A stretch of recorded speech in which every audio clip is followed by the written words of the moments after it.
Okay, now let's switch gears and talk about AI managers for a few minutes. AI managers, as the name implies,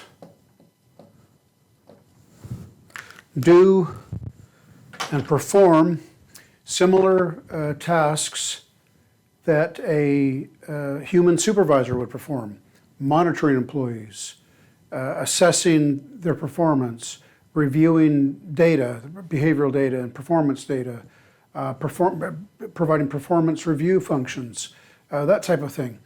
In the discussion that is to follow here in the next few minutes, I will not be including managerial duties such as planning or prioritization or delegation. I'll leave that for a different session.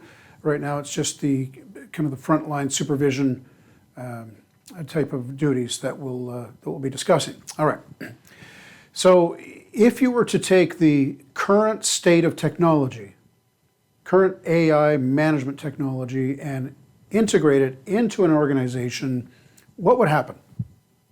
Because as we know, the technology, AI technology in general, is not nearly as far along today as it will be, say, 2 to 3 years from now. So, what is possible today? Can any gains be gotten? And if so, how significant are they? Okay. Well, the short answer to the question is yes. You can get some significant measurable gains today, but not what you will get in the future. And I'm going to cover both short-term and long-term here to give you some grid and context. All right. So here's what you can expect in terms of productivity gains. Number one, from a time frame point of view, you can experience instant productivity gains. They will not be large, generally speaking, although there may be and probably will be exceptions, but they will be measurable and they will be instantaneous. That's the good news. Okay, we'll call this real time because that's essentially what it is. Okay, two, and I'll cover this in more detail in a minute. Number two, a time frame, let's call this 30 to 90 days. Okay, you're going to experience in your organization even more significant productivity gains, also measurable. But these ones aren't based on real-time AI, based on rather pattern recognition, patterns, all right? And I'll go to that in a little more detail in a minute. And next, we'll call this 1+ years, likely longer for most industries. Some industries are further along than others. It really is industry specific. It's about readiness of the industry to adopt automation tools, and it's about the trajectory of development that is already underway under the surface, not yet visible. Because this 1+ years will generate exponential productivity returns. And in this case, they highly depend on automation. Okay? And the human to AI system integration, or humans working in partnership with AI as the automation tools proliferate throughout every industry and every organization, which is currently underway. Okay? 5 years from now, 10 years from now, there's no business on the planet that will look like what they look like today in terms of production pipelines and workflows and operational experiences that people might interact with from day to day. All right, so those are the three perspectives that I'd like to suggest are what you could experience today, even given the current state of technology, even given the fact that it's still in its infancy. What is coming is massive, game-changing. Turn your head, everything's going to change. Okay, it's going to turn us all upside down. Unless you've been watching it, you watch it minute by minute. We'll be like frogs. We'll be cooked slowly without realizing we're being cooked. All right, let's go through these each one in a little more detail and explain how they work and how they would come to pass. Okay, In terms of instant productivity gains, generally these are going to be derived from real-time behavior modification of our employees. All right. There's no human on the planet that is perfect. We are all subject to our own human frailties and distractions, and so nobody's got a perfect score of 100% productivity in every 8-hour day. It just doesn't exist. In fact, if you do a search on Google and say, how many hours is a typical employee productive each day, and I encourage you to do that search, you'll find that most references come back saying, the average employee is truly productive somewhere between 2 to 3 hours out of an 8-hour day. All right? So if you were able to generate productivity in your team and in your organization, say 4 to 6 hours, double the norm, there would be a linear output, assuming that the effort was, and all other things were equal, you would have a linear output of double the productivity. Okay, so the current state of AI technology, I don't think it's possible to double the productivity. Maybe, but not what I've seen so far. And I think we're, on the forefront of the research from what I've observed. But gaining, say 15% of productivity optimization over the next year, just simply through the AI managers, nothing to do with automation tools. Okay, not even including automation tools. This is just having AI managers work in collaboration and partnership with the human leadership team that you've got. I think that's very doable. In fact, probably some organizations would outdo that expectation. Let me just step back here and explain why it's real time. The AI system has the ability to monitor everything in real time.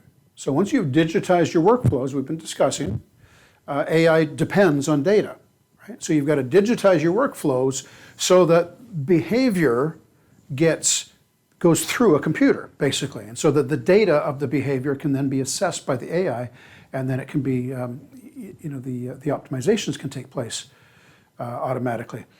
For example, if there's a phone call that's coming in or going out, you want that phone call to be digital because then you can trace the phone call. You can see who was on the call, how long it lasted, and so on. You might even be able to attribute some kind of a value to it. A customer service call is one thing. You might even consider that a cost, whereas a sales call, out of every 100 sales calls, X number turn into sales, so those sales are revenue generators. You want to know the difference, all right? That's what I mean by digitizing workflow. All right, I won't get into that in more detail because we've covered that, and we'll cover it more in the future. But the real-time behavior is really quite striking because here's the reality and the bad news, I guess, about this, and that is we have seen in Western society, at least, an erosion of the value of the work ethic, and it's been to at least a large extent due to a breakdown of the belief that work time is sacred. The sanctity of work time. A belief has emerged in our culture over the last decades that there is no difference between personal time and work time. And what this has given rise to is people doing all sorts of personal things during work hours. Studies are shocking. They'll be improving their resumes, looking for jobs, even doing job interviews, corresponding with future employers and headhunters. They'll be planning holidays and booking holidays and chit-chatting with loved ones on Viber and Skype and whatnot. The list goes on. Okay? And we haven't even gotten into playing solitaire or playing around on Facebook. The dividing line between work and personal has been eroded, and that's just the state of affairs, unfortunately. So that's given rise to people, doing personal things at work. It happens frequently, and And of course, every individual is different, every organization is different, but it is a fact that this goes on. Now, if the AI system could detect, if the work and behavior is digitized, then AI can then detect the difference between personal and work, and it can step in real time. And this is really quite remarkable when it can do this. My son was diagnosed with ADHD in grade 2 when he was 7 years old. So while my son had this ADHD problem, finding himself wandering around in the middle of class, fast forward now after he's graduated from university and he's working in his first film project. He studied film, and he's working on the movie called Ender's Game, which starring Ben Kingsley and Harrison Ford. And the office in which he worked was a multi-floor office. On the floor he was on, the visual effects artist worked, and the management tier worked on different floors. And so the direct supervisor worked on a different floor, and every so often the supervisor would show up unexpectedly and just do a walkthrough of the floor to make sure everybody's on their toes. Well, my son had over the years developed a habit of wandering around, and so when the supervisor wasn't there, he would be working on his computer, and then eventually he'd get distracted, think of something to say to somebody, he'd get up and wander down one of the cubicle rows and begin chit-chatting. And so the person who he's chit-chatting with, their time is now being eroded, and so is his. And then, of course, the supervisor sometimes would catch this in their impromptu walkthroughs and sit him down, get him working again. He was a good worker, so they never got rid of him. They just tried to coach him. And he performed very well, considering, but he still had this issue, and they caught him many times doing this, and he even caught himself doing it, and when he caught himself, he would do his best to sit down and get back to work. But here's the situation. Supervisor's on a different floor, person believes that nobody's watching, sense that nobody's watching, and so they are motivated to do certain things that they wouldn't be motivated to do had the supervisor been sitting right next to them all that time. So imagine a scenario where the supervisor's not on a different floor, but sitting right next to my son. Okay?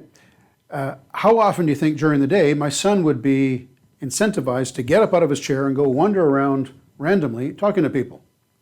I would venture to say probably not very often, and even if it did happen, like it happened to him when he was in elementary school, where he would just not even realize he was doing it, even if that happened, the supervisor would notice it in real time and be able to rein him in. Hey, wait a minute, come on back to work. We're not done yet. We have a coffee break coming up. You can wander around at that time. Okay? You can see how that type of real-time monitoring would result in real-time correction, and that's what AI brings to the table. An AI manager is this real-time monitoring, real-time correction. So I'll leave it up to your imagination, the scenarios that you might think would be worthy of those types of interventions.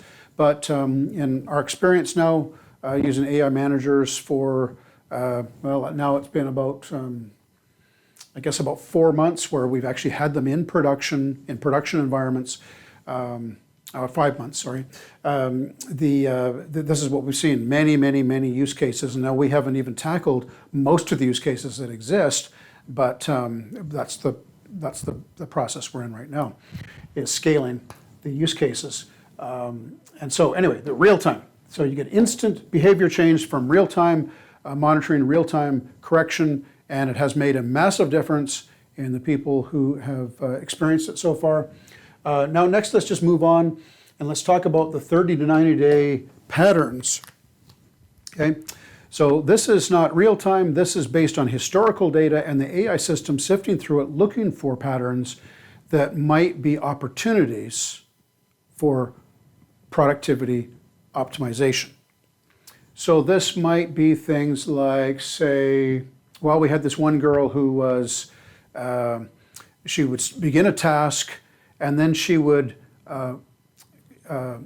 habitually go over to Facebook Messenger and chit-chat with her family. Not for very long, just long enough to disrupt her state of flow. And then she'd turn her attention back and kind of try to get back into it.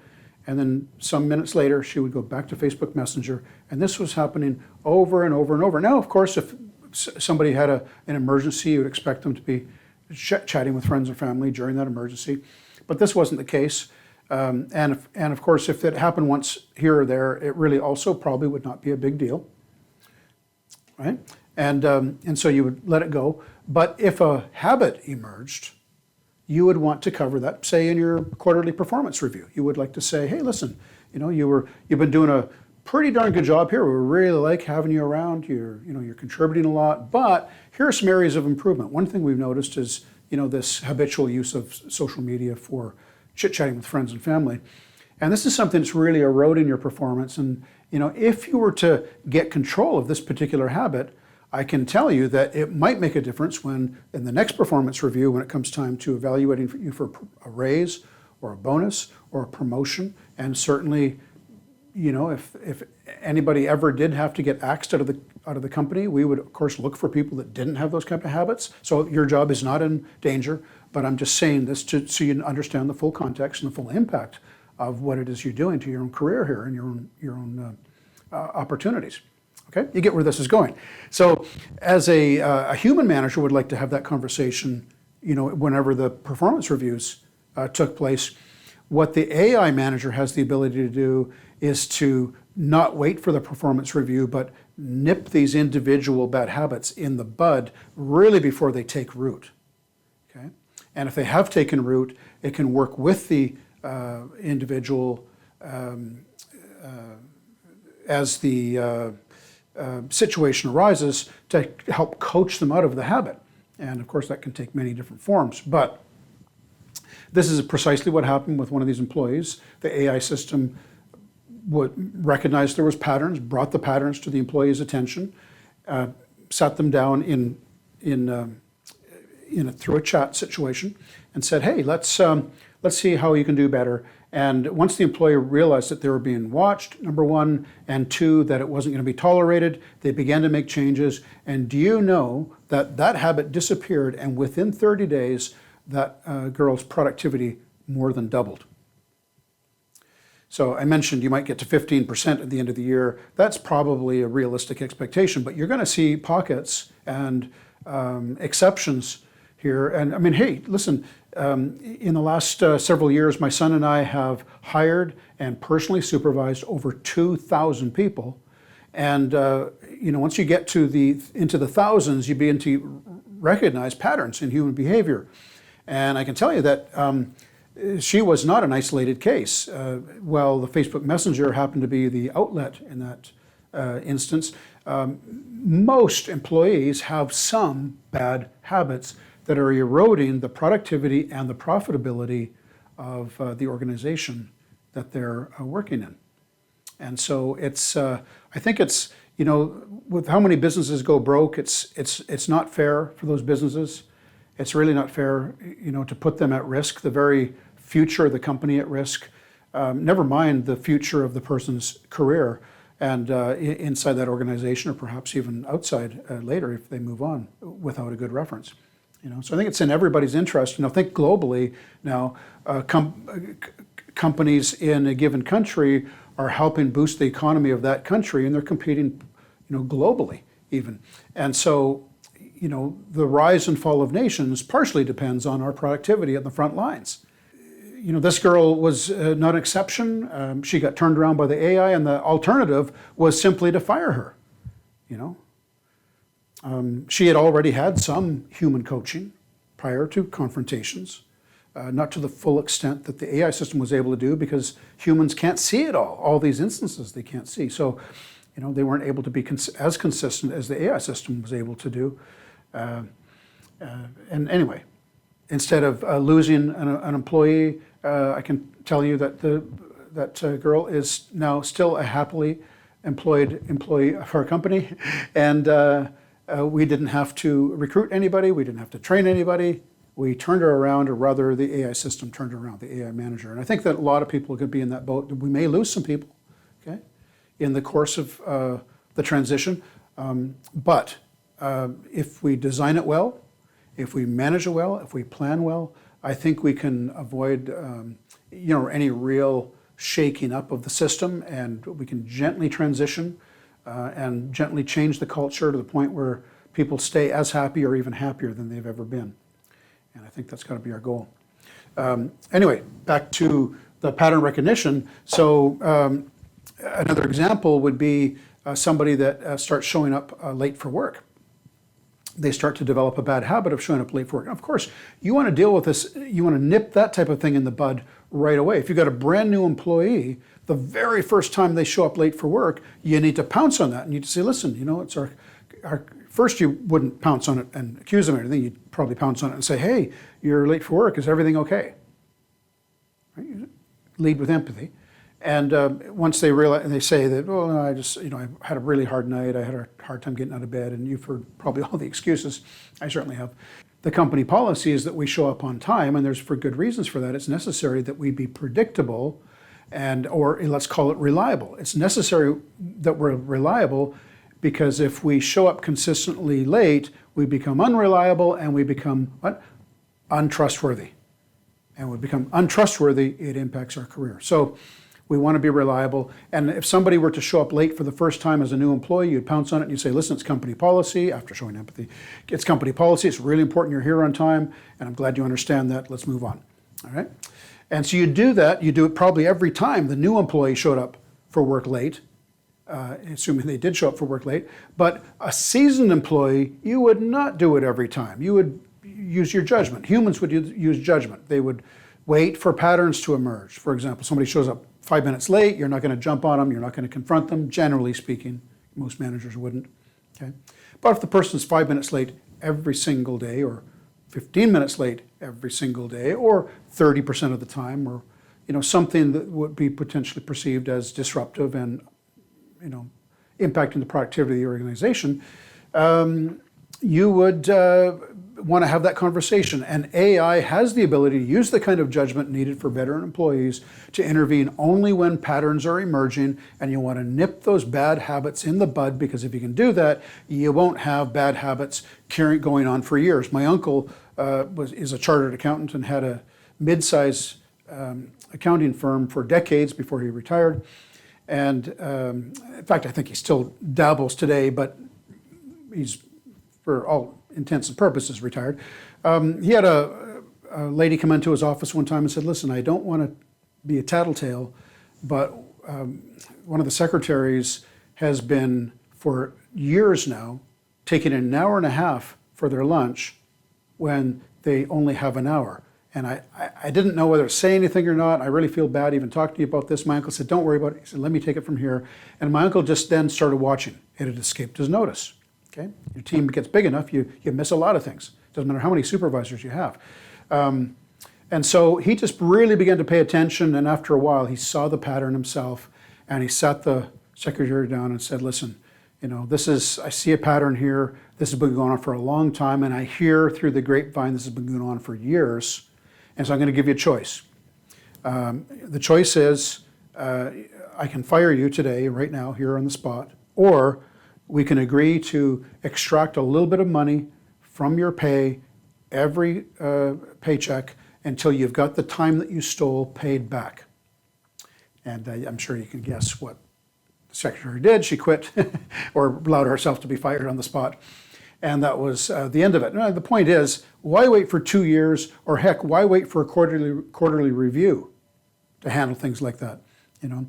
If the supervisors had time and the attention, and unlimited time and attention, they could be watching every single instance of this, and maybe even mentally assessing if a pattern's emerging. But because we have very little time in the day and so much to do, a lot of things and patterns that go on in organizations go unnoticed.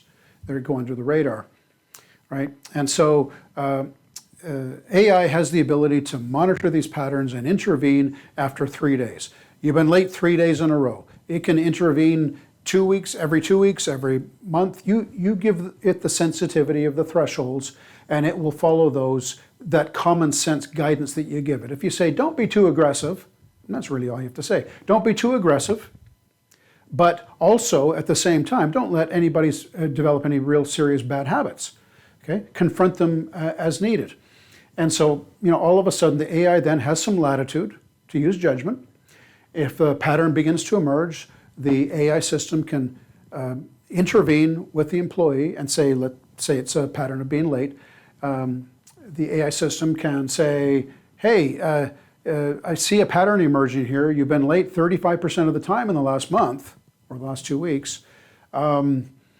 We recognize everything, there's a lot of things going on in your life, but let's talk about this, okay? Maybe we can come to a solution. And by the way, if the AI system, it's through a chat interface, the current AI managers, but the AI system can take over the user's computer and truly intervene, okay? And it can say, hey, listen, I want to have a quick chat with you.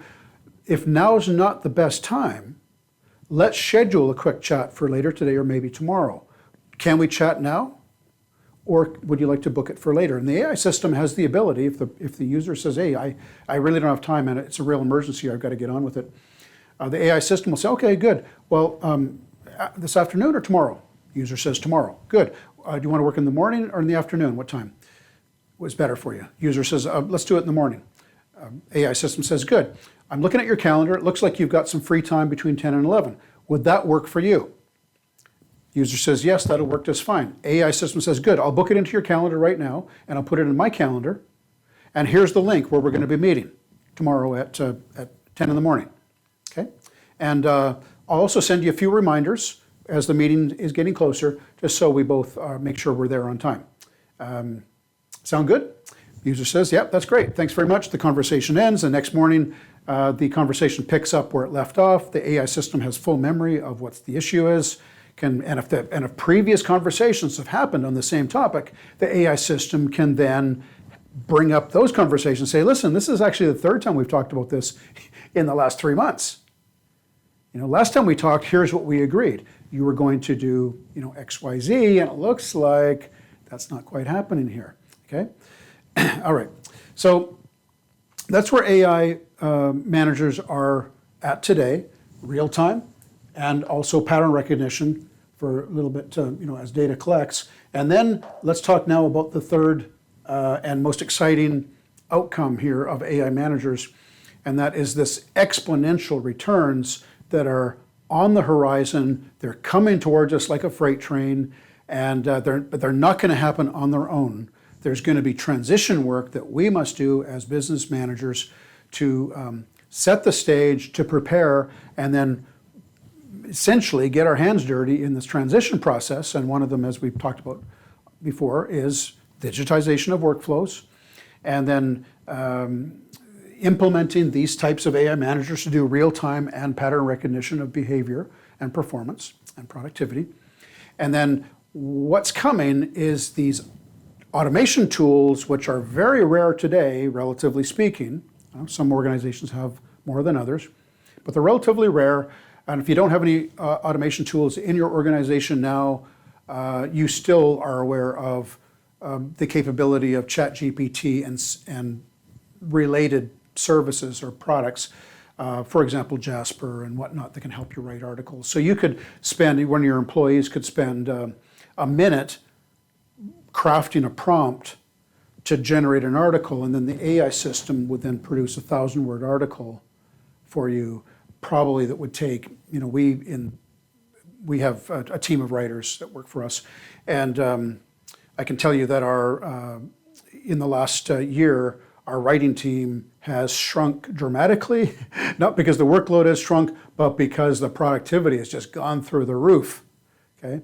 Obviously, so everybody's aware of the writing productivity where 1 minute of input becomes 4 hours of output. Now think of this, 4 hours is 240 minutes. So 1 minute of human time is 240 minutes of equivalent productivity output. And we refer to, this type of leverage is referred to as HAILR, H-A-I-L-R, or human to AI leverage ratio. I worked on a paper not that long ago with some colleagues on HAILR, and you can look it up on Google. A human to AI leverage ratio, it just says 1 minute of human time when we're dealing with automation tools becomes X minutes, so multiple of the one, okay?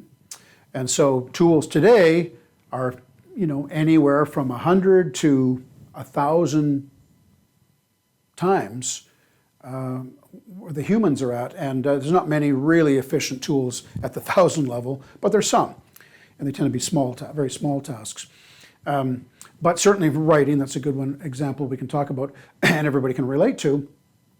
Now, imagine the future where it's not just writing or generating great art. Okay? If you want to look at great art that AI can produce, we've all seen it. Just go look at our website, go through page after page. Everything there is generated by AI in minutes, not weeks. My wife has been a creative director for decades, and she tells me that most of the images that are coming out of these AI systems would take a week or more of manual artwork, and they're coming out in a minute. It's just remarkable. So imagine that type of automation for every part of the production pipeline, the workflows. Okay, and you might struggle to imagine what these might be, and the way to do that imagination is to get a piece of paper out and start documenting what is the workflow to generate any kind of work in your organization. And once you start to break it down, especially if you've got any kind of engineering background, you'll begin to see that, wow, it's actually possible to engineer, even today, it's possible to engineer automations for most of the work we do. And when I say most, the majority. Okay? The majority. And in the future, it'll be possible to automate, 95% plus of all work. And so that type of automation is coming towards us. It's not going to come in 6 months. And for most companies, it's not going to come in a year. But it is here now to some extent. And 1 year from now, it'll be here in a greater extent. And the tools that are under development, under the radar, below the radar, that nobody can see right now, there is a tremendous quantity of those tools. So they will be hitting the streets. Trust me.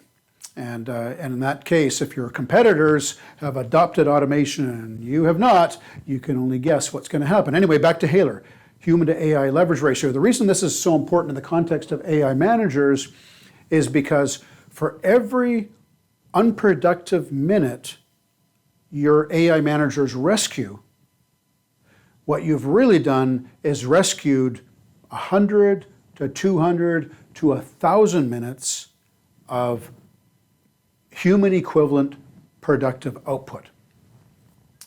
And so in the future, the human component of productivity won't be worth less than it is today. It'll actually be worth more than it is today, because every minute of human input is going to have this trickle-down effect that is going to be a game changer. And so if your people if you can just rescue 10 minutes of unproductive time in a day, really what you're doing is you're rescuing 10 times the multiple. Even if that multiple is only 100, you've just rescued 100 times 10, 1,000 minutes of productive output. Now, what's imperative here is you get the AI manager system in place right now so you can start building the great habits and you can start capturing some of the unproductive time that's just being frittered away right now, going out the window, because the fact of the matter is that the gains you can get today, let's call it, I'm just speculating, it's pure conjecture, 15% in your first year. Okay, some companies might get more, and some companies less. Okay, but let's just say it was only 15% average productivity enhancement.